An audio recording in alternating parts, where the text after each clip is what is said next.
Hi, Excellence, you're the best communicator, so we are happy to have you here today. As you know, I came here to Zamfara to do a handover of a program we have been working with the Zamfara state as well as with other 7 states in the country, mainly in the north, that is related to primary health care. I want to really start with good news of what I saw in Zamfara. There has been a lot of progress. We have evidence, for example, that under 5 mortality rate, that means the number of children under 5 years for every 1,000 livelihoods, it has declined.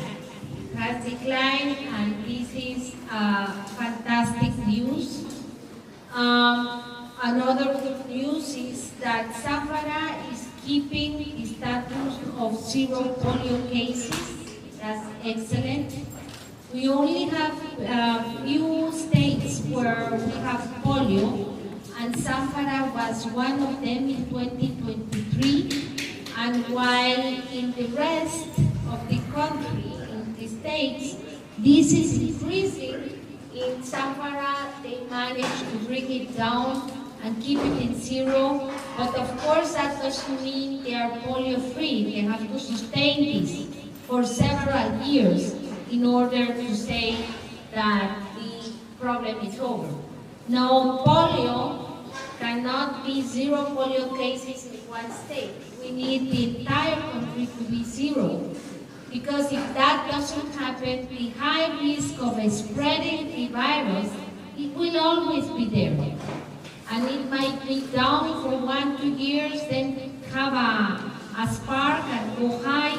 So we all need to commit on this, and these were many of the things that we discussed today. We saw some stabilization centers that are exclusively for severe acute malnourished children. Those are the children that are so weak, so thin, so malnourished, that they need medical intervention to hopefully survive. When we were in the center, we heard and we saw with our eyes, positive cases. I saw some photos in the status where they entered in those very bad conditions, and now they are back again. They have life, they have light in their eyes. You see them strong. Of course, some were newcomers, and these poor babies cannot even open their eyes. They're so weak they cannot open their eyes. And then we saw evidence and documentation that unfortunately some of them had died, couldn't make it. So that is why it is important, this press conference, because we want to highlight the urgent need to put a priority on children. And I say, in some ways, Zamfara is doing a good job in the Northwest. Of course, when we discussed with the government, they also acknowledged that there were many things still yet to do, right? So problems are not solved. But I am a true believer that if you have the political will and determination, which brings along decision-making, which brings along you leading to make sure the team that's under you work and make progress, then things can change. So we have high hopes that these situations can reverse. I would like to start with Zamfara, but just saying that in the pending ways forward, we still have 250,000 children who are severe acute malnourished, but again they're being treated treated, the majority of them. What we discover is that there is a lot of misinformation and lack of information at community level, and information reaching the mothers for them to know how to raise their children. What I saw is a huge number of very young mothers. I met a 19-year-old mother with 3 children. That's strong. That's really strong, because giving birth is not just, any casual event. For a woman, being pregnant and giving birth requires a lot from her body, right? So every time, if that birth is too close, they lose a lot of health. Their bones, their teeth, their body, and so it is important to have this in mind, that having children is not just having children. Besides, it brings a huge responsibility, to know how to nourish and take care of them. And of course, poverty plays a key role, if, because we all want to give the best of our children, but if we don't have how, that affects.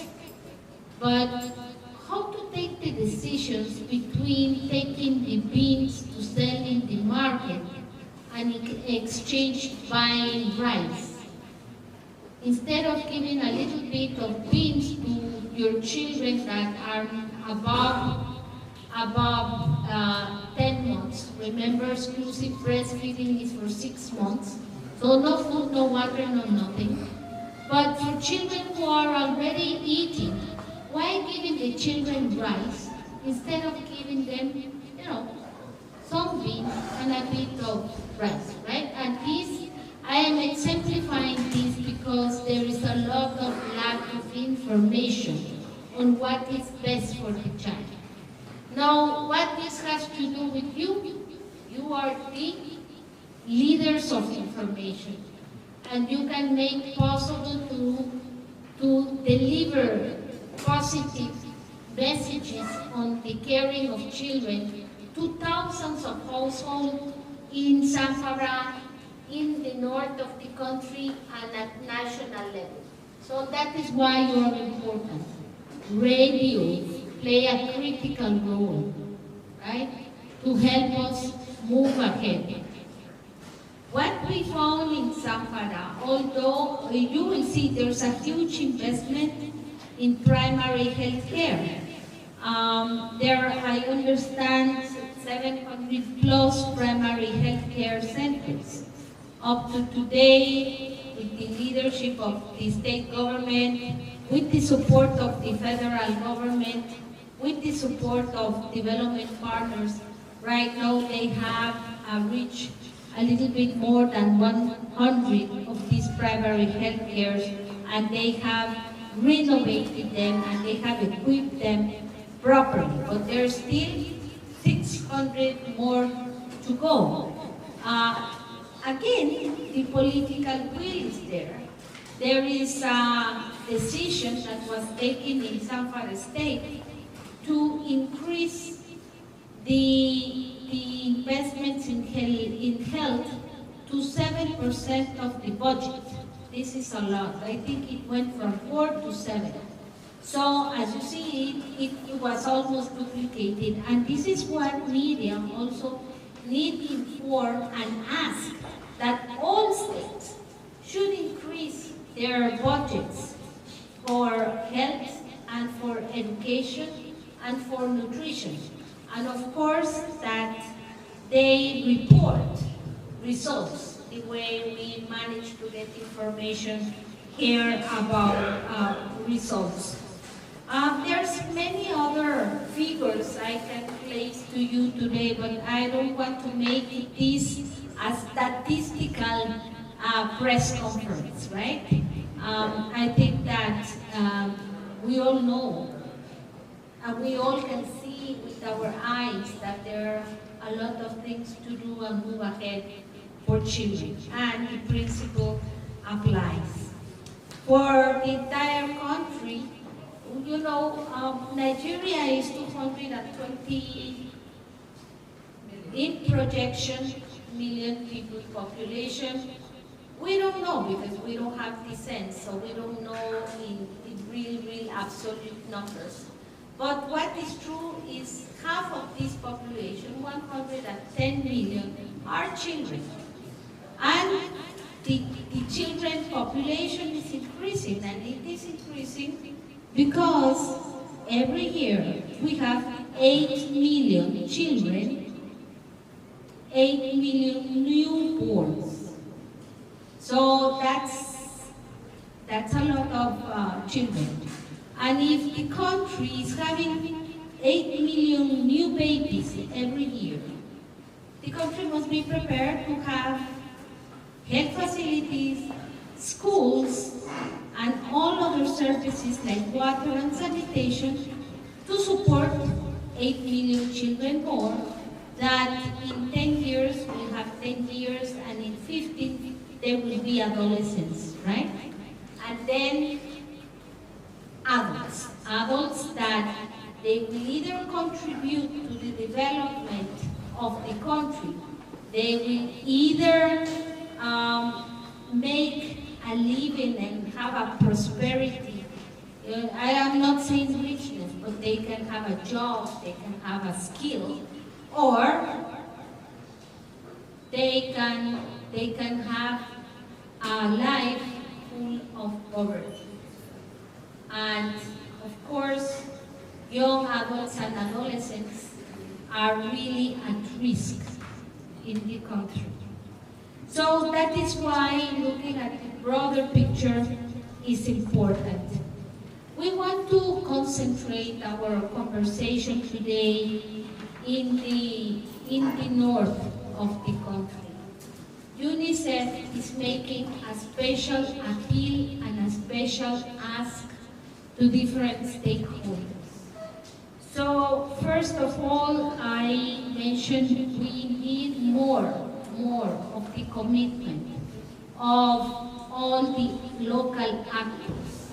We need champs, governors that can become champions, right? Because their level of commitment is turning over the dramatic situation, and that we can measure. We need LGA's chairpersons committed. We need traditional and religious leaders, yes, the heads are committed. I've met many. Now what happens when you come down at local level, at village level? Those these leaders today, is why prevention should be the key to solve this problem. We don't need to reach 1.2 million children in the age of life or death, and if they don't have this on time interventions, then they will die. If only we have preventive actions, but they exist, and we have to save their lives. So this appeal of 250 million will help over 1.2 million children to support child care and child protection, reaching more or less 340,000 children, mainly those children that are at risk due to security situations, and in the case of the northeast conflict areas. We also need to provide water to different states, and hopefully we can reach 1.4 million people with improving the sanitation, meaning households having latrines. This country, as I said, is a 220 million population. I know I made this question to some of our colleagues of the media last night. So those that were last night, don't answer. But the others, yes, we have. Who knows how many people in Nigeria still practice open defecation? Do you have an idea how many?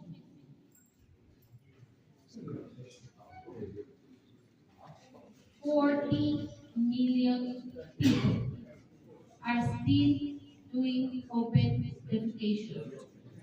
Open defecation is the source of cholera. Open defecation is the source of course of all types of diarrhea. Because they contaminate water. People say, oh, it's contaminated water, but it's contaminated by the open defecation. Open defecation plays a critical role in transmitting the polio virus. The virus comes out of the body, it's there and it's open, right? So, and it contaminates waters, and in contaminated waters, the virus replicates. So, this is why open defecation is critical. It's really critical. We also have almost 700,000 children who need to have access to non-formal education modalities. Not all children can go to school, not all children can be there. We have a lot of girls that are out of school.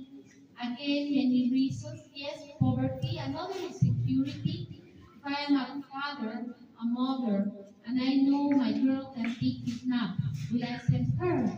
So that is why we need to put together, as well as you have the formal system, non-formal modalities to support the learning, the quality learning of these girls and boys. Only for Sokoto, Zamfara, and Katsina, we need, out of those $150 million, we need $100 million to move ahead rapidly. And we are sure that with these funds, the governors, we want to commit the three governors to put matching equal amount so that we have more resources to work together in this endeavor. So I don't know. I mean, I've been talking a lot, and I would like to give you the space to ask. And again, thank you for being present here today. Please, what is UNICEF doing to prevent the continuation of the bad habits? For many of you, UNICEF was here before you were born, right? And and we still have big problems. And that is why I am speaking about political will, determination, and commitment, because then that will make the machine, the public administration machine, move. Move at local level, move at local government level, at ward level, at village level, because you all have representatives of the government, of the state governments in all these levels. But they have to do what they're supposed to be doing if they receive the resources. The other piece is how to make sure that there are available resources for them. At times there are none. So again, it is important.